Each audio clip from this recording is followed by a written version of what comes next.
Assalamualaikum warahmatullahi wabarakatuh.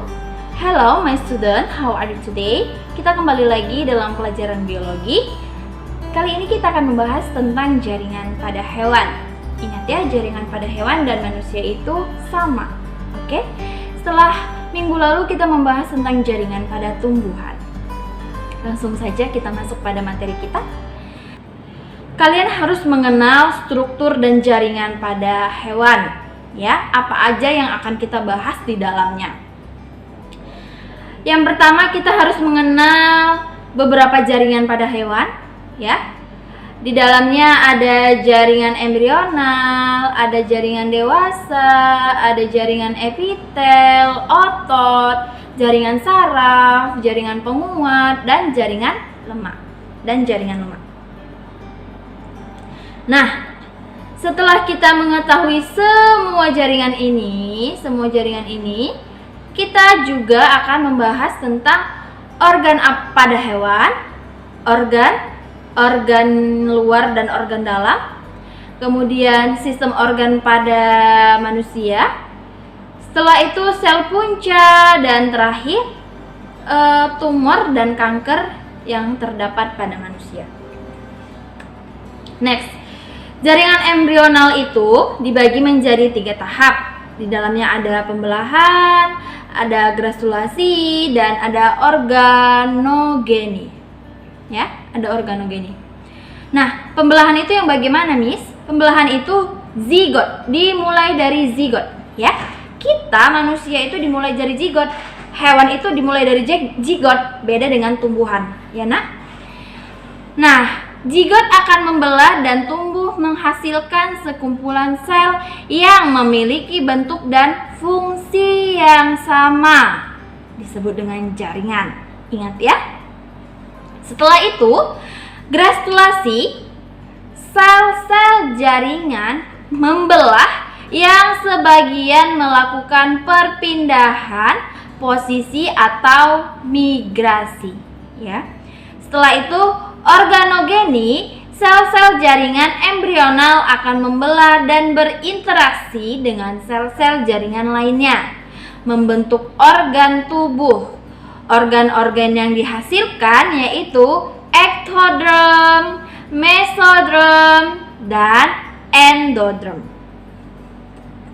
Nah, di sini kalian bisa melihat gambar dari pembelahan sel, dimulai dari zigot, pembelahan jaringan yang dimulai dari zigot, membelah menjadi beberapa bagian, 1, 2, 3, 4, 5, 6, ya.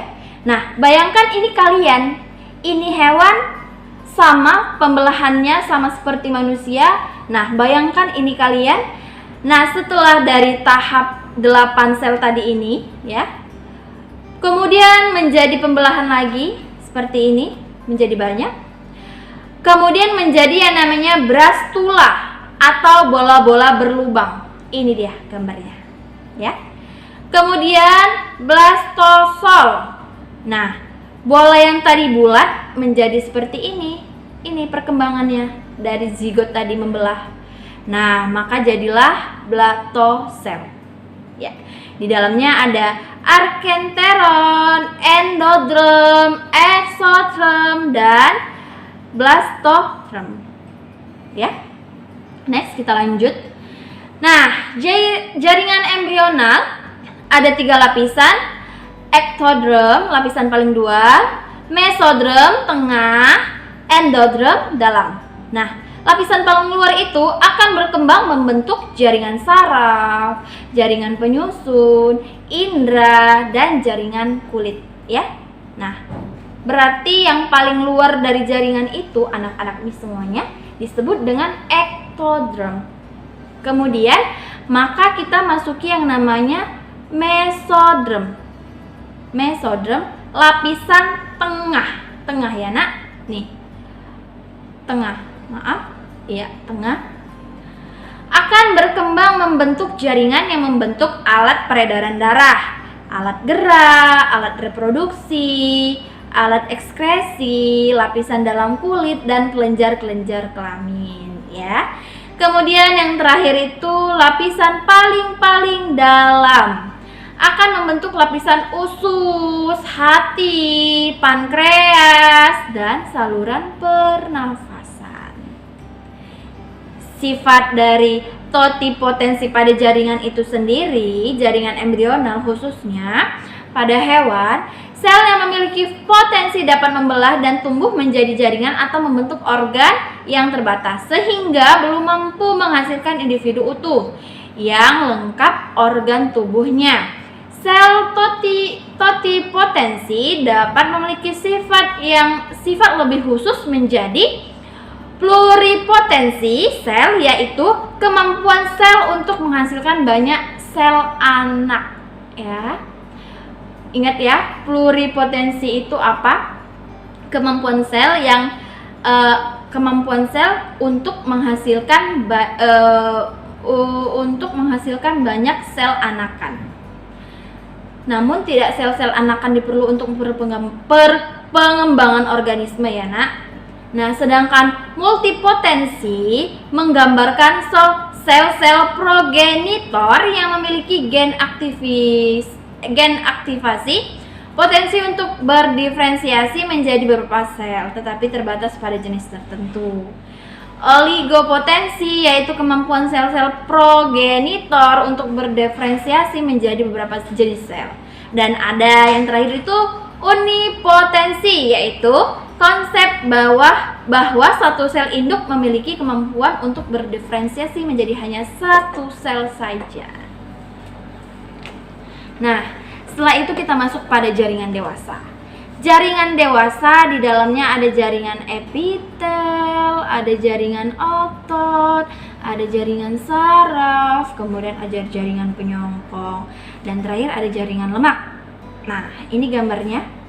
Ini gambar dari jaringan epitel, adanya otot, saraf, darah, kartilago, jaringan tulang, dan jaringan ikat.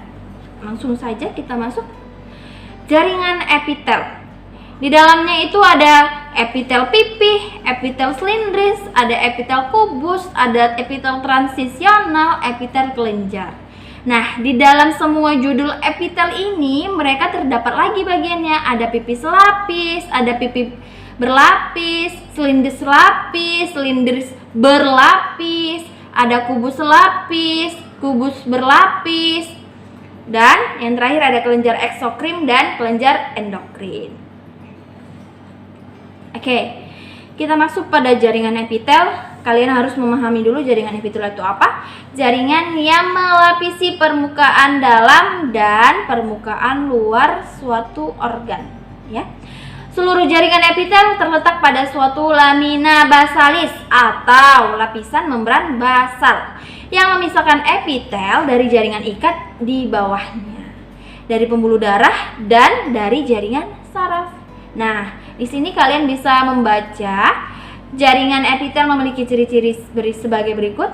Kalian bisa membaca terdiri atas sel-sel berisi, kemudian sel-sel tersusun rapat, sel epitel memiliki daya regenerasi, beberapa jenis epitel memiliki tonjolan yang disebut dengan mikrofili, dan yang terakhir ada tidak mengandung pembuluh darah. Itu yang paling sangat penting.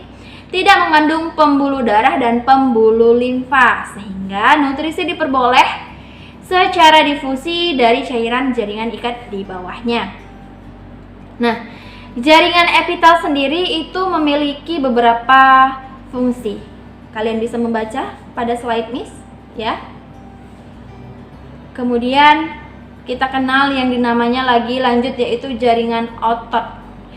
Jaringan otot itu hanya terbagi atas 3, ya. Pertama itu jaringan otot polos, kedua itu otot rangka atau lurik, yang ketiga itu otot jantung. Nampak kan perbedaan dari gambarnya? Bagaimana itu otot polos, bagaimana itu otot rangka, dan bagaimana itu otot jantung. Nah, kalian di sini dapat memahami jaringan otot itu bagaimana. Jaringan otot tersusun dari sel-sel atau serat-serat otot yang tergabung dalam berkas-berkas. Sel-sel otot memiliki membran plasma yang disebut sarkolema dan berisi sitoplasma yang disebut sarkoplasma. serta atau disebut miofibril. Miofibril terdiri atas satu satuan yang lebih kecil disebut miofilamen, ya. Kalian dapat membaca di slide Miss. Oke, thank you for watching. Untuk hari ini kita hanya membahas 3 jaringan aja pada hewan. Kita akan lanjut di pertemuan selanjutnya. Kalau ada yang ingin dipertanyakan atau kurang jelas, kalian bisa menghubungi Miss via WA. Thank you for watching. Billahi taufiq wal hidayah. Wassalamualaikum warahmatullahi wabarakatuh. See you next time.